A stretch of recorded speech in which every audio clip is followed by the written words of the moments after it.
Hey everybody, it's been a while.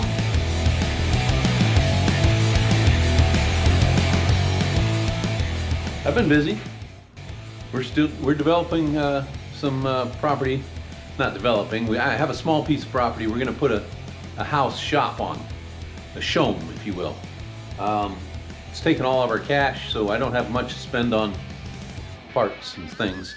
But we're going backwards on the truck.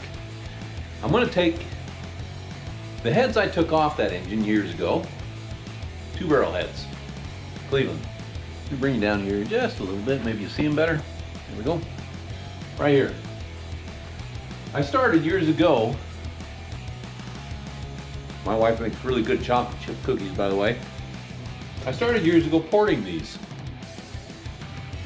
with the idea of using the 2 barrel heads before I got a super ass deal on some aluminum heads. So that's what's on there now, is aluminum heads. Why am I changing? You say, that's crazy. These things weigh a ton and they don't flow as well. Well, that is true in both counts. But the chamber size on these is like 72 or better. I don't remember. Maybe 76. I'm not sure. Open chambered. The aluminum heads are closed chambers, and they're 64. So that means when I was planning to do these, I'd already built the block with flat top pistons. And if you Cleveland people out there know that if you got flat top pistons and closed chambered heads, you're bumping your compression over 11-to-1. And even though I went with thick head gaskets, I think there were 45 thousandths compressed, my static compression was 11.5-to-1. And that doesn't work on the pump gas we have here. 91 is the best octane you can get here. I've seen 92 at one pump occasionally, but it doesn't perform any better.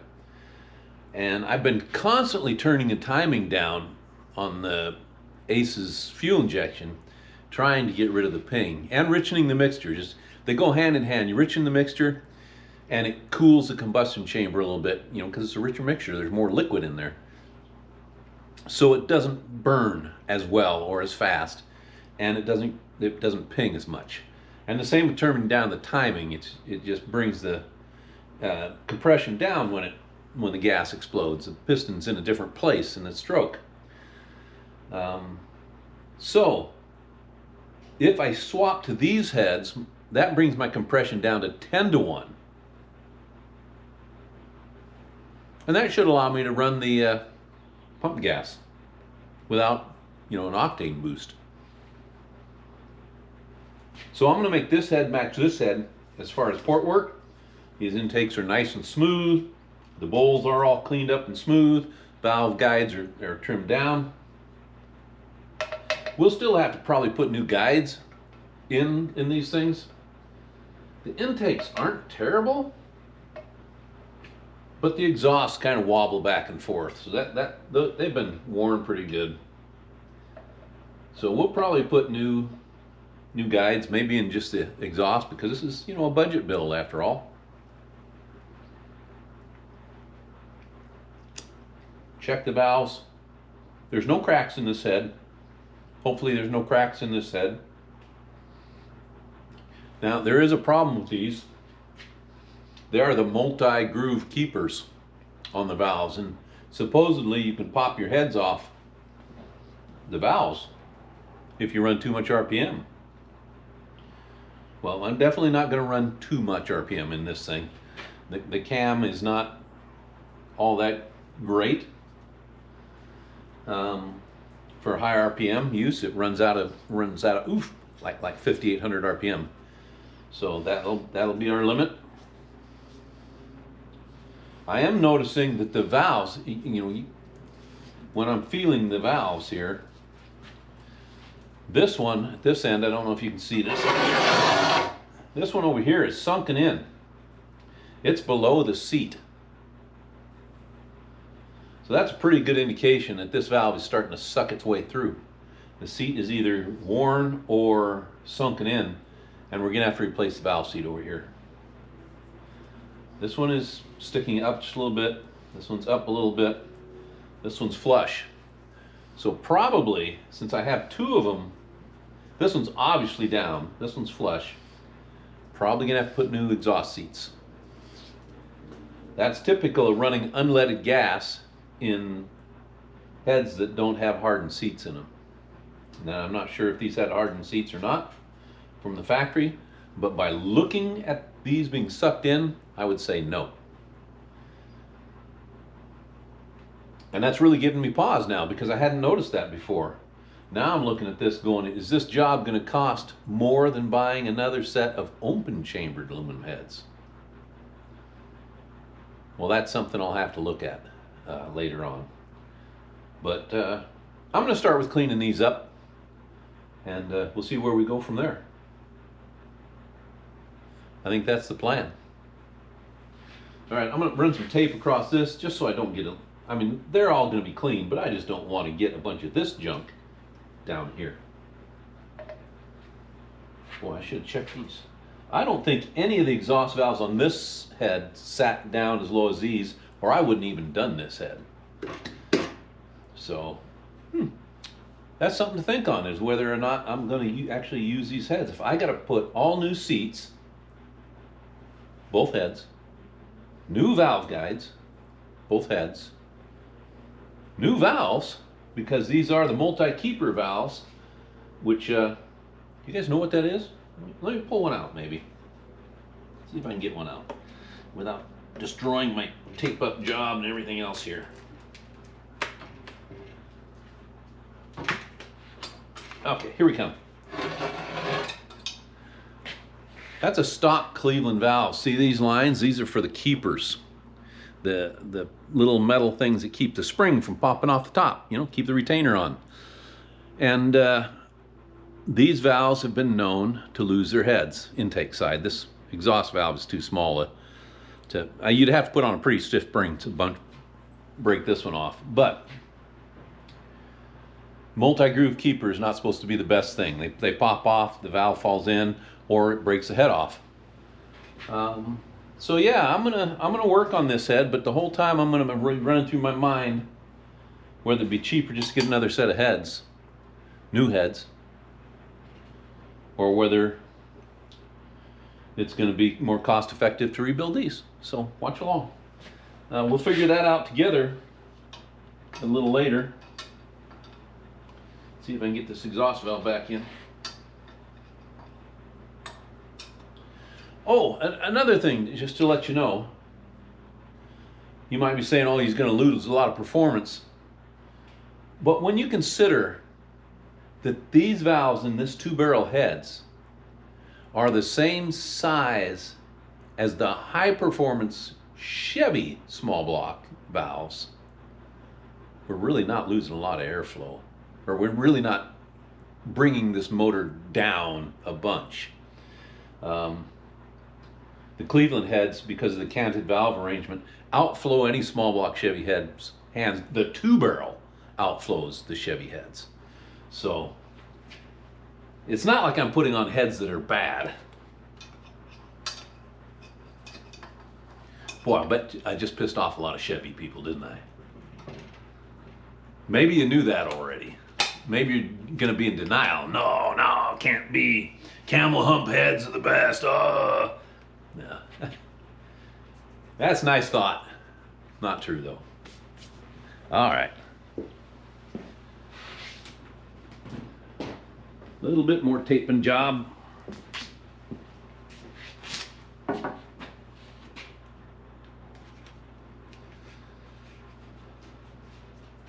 No, I don't really, Chevy, Dodge, Ford, they're all good in their own way. They all have their own good and bad traits. They all make your car go.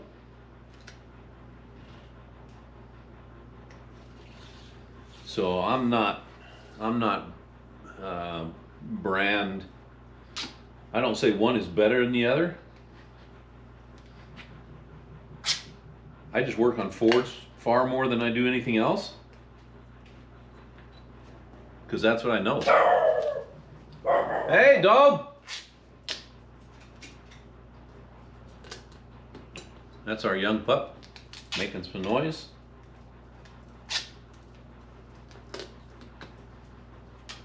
I know one strip would have been faster, but I'm using less tape this way, and I'm cheap. Let's clean this up. Get my earmuffs, eye protection, all that. No barking, Razzie. You keep your mouth closed.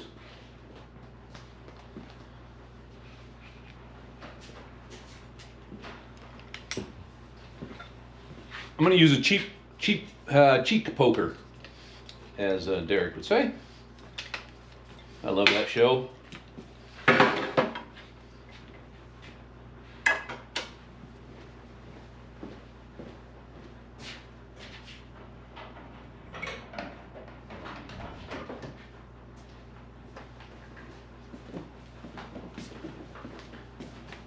Oh, how is our land coming up there? We've got it flat now, so we can put stuff on it.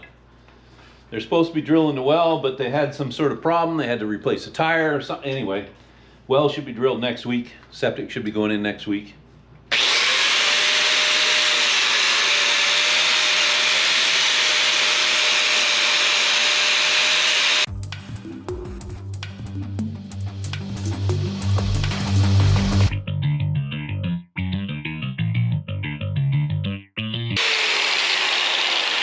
I want to clarify something here. When I was talking about flow, I was talking about the old cast iron heads, not the LS heads. The LS heads are awesome.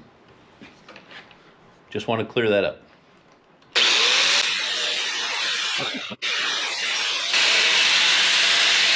Alright, so some areas down in these pockets that I can't get to with this. So we'll have to wait till the valves are out. I'll use some, probably one of the, I think they're called needlers. They go on your air tool. They have a brush that sticks straight down, vibrates. Yeah, I'll find something to get that out of there. All right, that's much cleaner. We can see that this valve is, look down here. This valve is sunk in. This valve is up. This valve is up. This valve is sunk a little bit, but this is really down. That worries me. So we're gonna have to pop them off. Pop off the keepers. You've seen this done a lot on TV shows. These are pretty ugly looking. I'll probably end up taking a caliper to that one because it looks like it's mushrooming. Which one is that? That's an intake. That's interesting. Good thing, these are single piece keepers. So that's awesome. I'm going to clean up this surface, the other side, before I take this apart, I think. So let's get that done.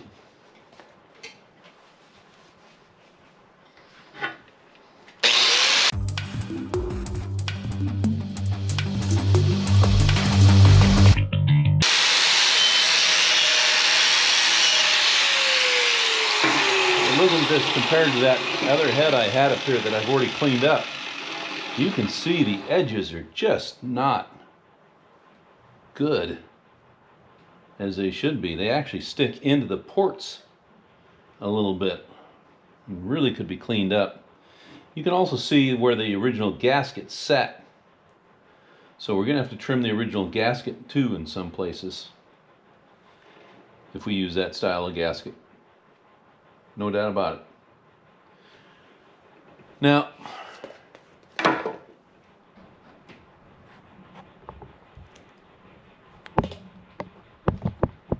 there's another thing to be considering here, and that is how flat the surface is, the head gasket surface. And that's another machine shop cost if the head gasket surface isn't flat. So, um, so I debate whether I do all the work to it and then take it to a machine shop and have them do their job, or whether I have them do their job and then I do the port work. And the reason I'm not doing that is because if I touch one of the valve seats with a burr or grinder or whatever, it ruins that valve seat. And then I have to take it back to them and have them do it again.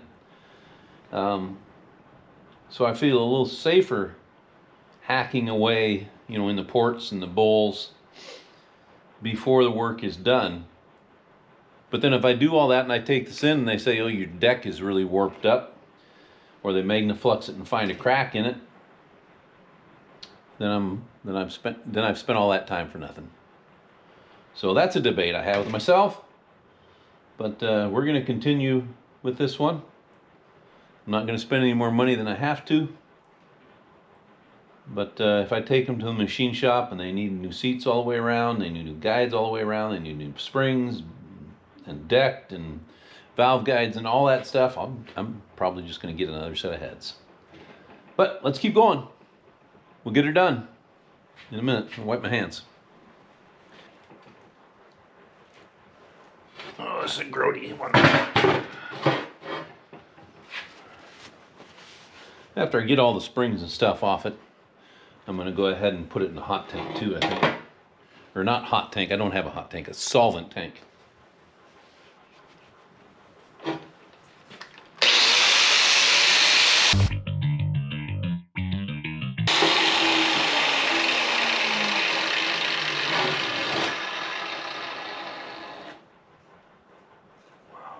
There's a lot of flashing in this one.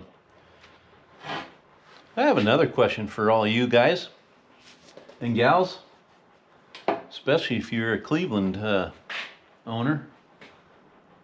Will a 4V set of headers fit on a 2V exhaust? It looks like that header might leak on this side because a 4V exhaust, actually the port is a big square or closer to a square than this one is, and it comes right out to this bolt hole. It actually comes out, dips in around the bolt hole, and then down.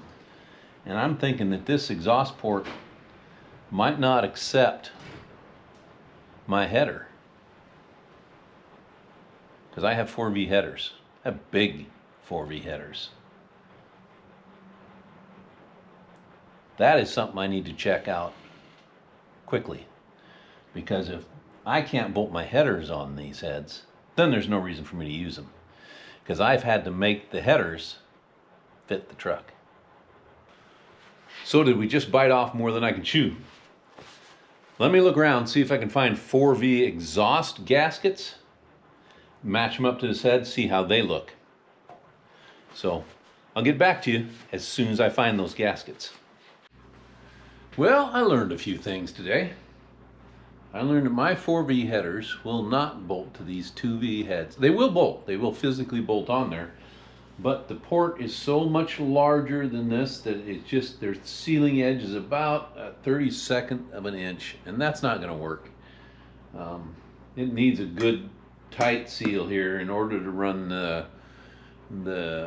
O2 sensor in the pipe and get a good reading that's not sucking in air, unburned air. So, not going to use the 2V heads. But I am in search of a set of open chamber 4V heads. Now 4V heads for Cleveland's, I know people want lots of money. I mean, bone stock heads, they're asking $800 for an unrebuilt set of heads, and that's just kind of crazy for an iron head open chamber. I know if it was closed chamber, I know that's the good one, high dollar, big valve, all that sort of stuff. But open chambers, they still want a lot of money for. If I'm going to pay $800 for a bare set of iron heads, and then I have to put valves in them, and then valve guides and valve seals, and springs and retainers and keepers, I'm well into the close to $2,000 range. So I think what's going to happen is if I find a set of open chamber 4V heads at a reasonable price, and that would be down around $300 or $400 maybe for a full set with everything. Got to change the valves anyway. Don't want the valve head popping off in the motor. And any Cleveland head is going to be at least, what are we looking at? 25, another 25, 50 years old. So the valves are, yes, going to be susceptible to breaking. I know when I got over 50, I'm susceptible to breaking. So, yeah, $300, $250. You got to have a Magnaflux to see if they got cracks in them too, because if there's a crack between, you know, the intake and exhaust, that's not going to work. You're done. I did see a set on Facebook that was advertised for $400, and I could see that the space between the valves was just hogged out on one. It looked like it blown out. It wasn't just a crack. It was missing, and they wanted $400 for that set of heads. That set of heads was worth scrap metal price. So, or at least that one head was. I'll either find a good open chamber set of 4V heads that I can use at a reasonable price, or after the new shop is built. This engine gets torn down, which has to get new heads on it anyway, and the aluminum heads that are on it, I see how much meat is in this section right here, in this section over here. And if there's a lot of meat, if I can reach in here and I can see the casting is solid and thick, I will chew it out. I will get my burrs out and my CC syringes, and I will make the chamber bigger. It probably won't go all the way to a 76. It's a 64 right now on those aluminum heads. But I will bring that chamber out to probably at least 68. I'll probably get 4 cc's out of it. And maybe if I got room, I'll go all the way to 70. And that will significantly look, that'll give me probably 10.5. I'll have to boop it on the computer because my brain doesn't work that well to do those math in my head. But that will probably get me down to about a 10.5 static compression. And with the cam I have in here, which gives that rumple idle, the dynamic compression at an idle is down. It's actually down, look, everywhere below 2,000 RPM. My compression is pretty low because of the way the cam is timed. I don't get any pinging or detonation even with a lot of timing there. It's only when it shifts into that third gear or I get above 2100 RPM or so that the cam is actually working the way a cam should. With that RPM and above, it's in its power band now, and the dynamic compression goes up and I get pinging and detonation just as soon as it shifts. As soon as the torque converter goes to lockup, my transmission for some reason is shifting directly from second to third and lockup. It locks up immediately, and when it goes into third gear, and that is dropping the RPMs to about 2180, 2150, 2180, somewhere right in that, at freeway speeds. And when it does that shift, bang, as soon as I try to accelerate any more than that, it pings and detonates. You just got to come really soft on the throttle. So that's where we're at. 4V large chamber heads, so that the headers that I built for this thing will bolt on, or I'm going to hog out those aluminum heads, give myself a bigger combustion chamber, and all will be good. But that's a problem for future Ken now, and when that happens, you will see it on In My Garage. So I didn't get much done today, but at least you know where I'm at. We'll see you guys later.